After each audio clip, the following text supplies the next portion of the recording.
Thriving cities need a variety of housing options that meet both the current and future needs of all residents, including single or detached houses, homes with 2 or 3 units, known as duplexing and triplexing, and apartment buildings.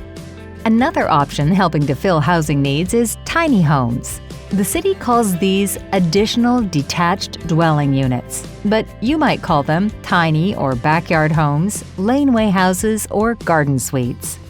Tiny homes create new housing opportunities within the city's established neighborhoods and make better use of existing infrastructure like roads, public transit, drinking water, electricity, and telecommunications. Did you know that all municipalities in Ontario must allow tiny homes on most residential properties? The City of Kitchener was one of the first in the province to make it legal for tiny homes to be built or converted on almost all urban properties. These detached units might be built from the ground up, or they might be converted from an existing structure like a detached garage. The city has developed a thorough review and approval process for tiny homes.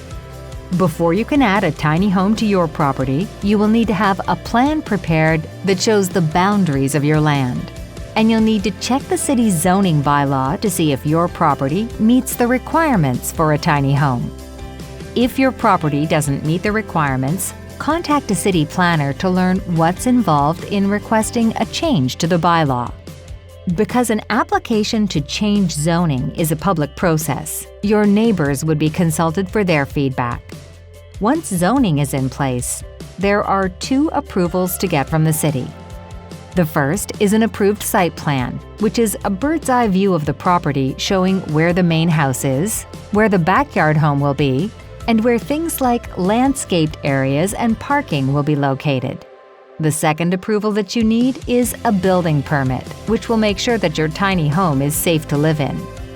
Once everything is submitted, applicants should plan for the review process to take several months, as staff review applications to ensure they meet the requirements in the city's bylaws, building codes, and design guidelines for tiny homes. Then, you can start building. The more we know, the better we grow. For more information on tiny homes, visit kitchener.ca/planning.